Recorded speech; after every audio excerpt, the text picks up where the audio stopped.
स्वागत है आपका एक बार फिर और अब लेते हैं म्यूचुअल फंड से जुड़े सवाल। आपकी मुश्किल हल करने के लिए हमारे साथ investonline.in के एमडी अभिनव एंग्रेश अब जुड़ रहे हैं और संजय कुमार पटना से अपना सवाल पूछने के लिए हमारे साथ हैं। संजय बताइए।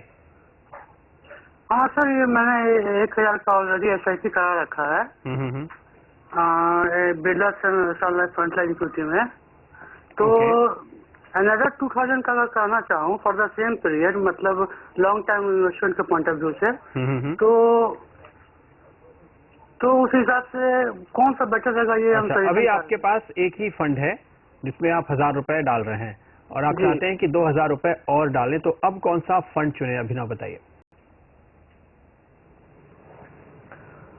देखिए प्रदीप, मेरे हिसाब से इनका पीरियड काफ़ी अच्छा है इन्वेस्ट करने के लिए। 30 साल का पीरियड है इनके पास। नेचुरली थोड़ा सा डाइवर्सिफिकेशन होना चाहिए, ओवर डाइवर्सिफिकेशन भी नहीं। ये करंटली एक फ्रंटलाइन इक्विटी फंड में है जो एक प्रीडोमिनेंटली थोड़ा सा लार्ज कैप की तरफ ज़्यादा फोकस फंड है। 2 large cap mid cap category का फंड है ये। मैं सजेस्ट करूंगा पीरियड के हिसाब से एक मिड कैप फंड में भी थोड़ा इन्वेस्ट करें तो ये एक अच्छा पोर्टफोलियो बन सकता है। जो फंड मैं इनको रिकमेंड करूंगा वो है ICICI प्रूडेंशियल डिस्कवरी फंड। अच्छा कंसिस्टेंटली परफॉर्मिंग फंड है और अच्छी तरह बाजार का मूवमेंट है और अपने बेंचमार्क को अच्छी तरह बीट भी कर चुका है कई सालों से। अगर ये 30 साल तक कंसिस्टेंटली 2000 रुपये इन्वेस्ट करते हैं तो करीबन 70 लाख के आसपास का कॉर्पस बन सकता है।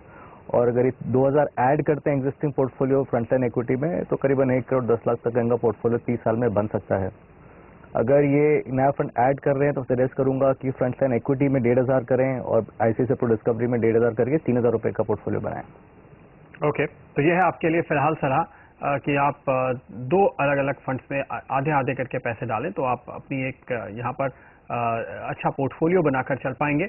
ICICI डिस्कवरी फंड वो फंड है जिसमें निवेश की राय आपको फिलहाल दी जा रही है। संजय प्रभात जुड़ रहे हैं छत्तीसगढ़ से हमारे साथ। प्रभात जी बताइए। सर, मैं म्यूचुअल फंड के बारे में जानना चाहता हूँ कि इसमें कैसे इन्वेस्ट किया जाए। मैं इसमें कभी इन्वेस्ट किया नहीं है, तो मैं चाहता हूँ कि पहले 2000 रुपया करीब 10 साल के लिए इन्वेस्ट करना चाहता हूँ पर मंथ SIP के जरिए, लेकिन कैसे इन्वेस्ट किया जाए वो पता नहीं है। कैसे करें, कौन सा फंड चुने, शुरुआत किस तरह करें? 2000 रुपए का कुल शुरुआती बजट लेकर ये फिलहाल चल रहे हैं। अभिनव क्या कहेंगे? देखिए प्रदीप, इन्वेस्ट करने के कई तरीके हैं। आइडियली ये चाहें तो एक फंड हाउस के ऊपर के पास डायरेक्टली जाके भी इन्वेस्ट कर सकते हैं या एक एजेंट या एडवाइजर को ये अप्रोच करें जो इनको रिकमेंड कर सकता है कि वो कौन सी स्पेसिफिक स्कीम ले सकता है, क्योंकि जो एडवाइजर होता है वो कई सारी हर फंड हाउस की आपको स्कीम रिकमेंड कर सकता है। अगर आप कोई स्पेसिफिक फंड हाउस पे जाएंगे तो वो अपने ही फंड की स्कीम रिकमेंड करेंगे। इसके 2 रीजंस हैं और इसके 2 बेनिफिट्स भी हैं और प्रोज एंड कॉन्स आपको समझा देता हूँ। अगर आप डायरेक्ट कोई फंड हाउस के पास जाते हैं इन्वेस्ट करने के लिए तो क्लाइंट को एक NAV less of expense ratio मिलता है जो करीबन 1.5 से 2% के हिसाब से प्रतिशत कम रहता है कंपेयर टू जो आप एजेंट के पास जाते हैं, क्योंकि जो एक्सपेंस रेशियो में जो मार्केटिंग कॉस्ट होती है वही एजेंट को दी जाती है।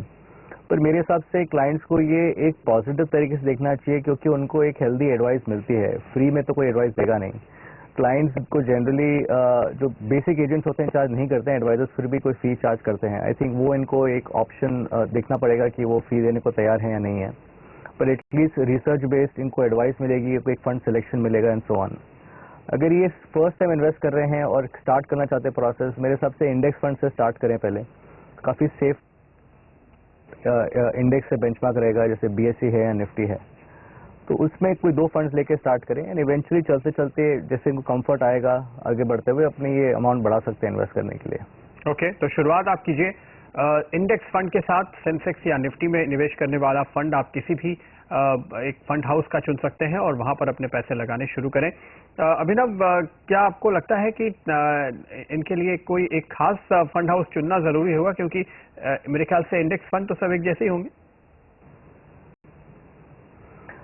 श्योर, बट क्या होता है प्रदीप, अगर आप कोई स्टैब्लिश फंड हाउस में जाते हैं जिसका एक बेस अच्छा है, मतलब उसका कॉर्पस का साइज अच्छा है, जो एक काफी वेल अक्रॉस स्प्रेड इन्वेस्टर्स में रहता है, तो वो कस्टमर्स को काफी कंफर्ट देता है इन्वेस्ट करने के लिए। तो जितने भी बड़े फंड हाउसेज हैं जैसे ICICI है या रिलायंस है या HDFC है, इनके फंड चूज करते थे इनके एग्जिस्टिंग इंडेक्स फंड्स हैं और उसमें इन्वेस्ट करें। दूसरा ऑप्शन ये भी है, अगर इनके पास वो अप्रोच नहीं है या अगर इनके आसपास कोई एडवाइजर या फंड हाउस नहीं है जाने के लिए, तो एक ऑनलाइन ऑप्शन भी चूज कर सकते हैं जैसे investonline.in एक ऑप्शन है जहाँ पे जाके ये कोई भी फंड चूज कर सकते हैं। आप फंड कंपेयर कर सकते हैं, आप उनकी फैक्ट शीट, क्या इन्वेस्टमेंट किया है, फंड का इन्वेस्ट कर रहा है, साइज क्या है, सब आपको डिटेल मिल जाती है ऑनलाइन। तो ये भी ऑप्शन है अगर आपको कंफर्ट है करने का। ओके, तो आप ऑनलाइन निवेश कर सकते हैं, अगर चाहें तो सीधे जाकर भी आप एक एजेंट की मदद से भी निवेश कर सकते हैं, और एक ब्रोकर के जरिए निफ्टी 20 अगर चुने ETF, क्या वो अभिनव एक बेटर ऑप्शन होगा? डेफिनेटली देखिए, निफ्टी 20 आप चूज करें या कोई प्योरली कोई इंडेक्स बेस्ड फंड चूज करें, जैसे कोई बिरला का एक इंडेक्स बेस्ड फंड है या HDFC का सेंसेक्स फंड है या निफ्टी फंड है, इन फंड में पहले स्टार्ट करें, क्योंकि इसको कंपेयर करना काफी इजी रहेगा उनके समझने के लिए कि बेंचमार्क अगर मेरा निफ्टी है तो मेरे फंड ने एक्स परफॉर्म किया है। तो these are ideal fund for him to start with. Okay, तो फिलहाल आपके लिए ये राय है प्रभात जी कि आप इंडेक्स फंड से शुरुआत कीजिए। कई AMCs के जो नाम बताए या किसी भी जानी मानी AMC में जाकर के आप उनसे एक इंडेक्स फंड लीजिए। इंडेक्स फंड की खास बात ये होती है कि ये निफ्टी के शेयरों में उसी अनुपात में पैसे लगाते हैं जिस अनुपात में निफ्टी में ये शेयर है या फिर सेंसेक्स में ये शेयर है। तो फंड मैनेजर अपनी मर्जी से कोई स्टॉक नहीं चुन सकते, और इसलिए जैसे जैसे बाजार चलेगा वैसे वैसे आपको ये रिटर्न देंगे। शुरुआती तौर पर आप इस तरीके से निवेश कीजिए। जब आपका पोर्टफोलियो थोड़ा बड़ा हो जाए तो एक बार फिर हमें जरूर फोन कर लीजिए, तब हम आपको सलाह देंगे कि अगला फंड आप कैसा चुने। लेंगे एक ब्रेक के बाद म्यूचुअल फंड से जुड़े हुए कुछ और सवालों के जवाब।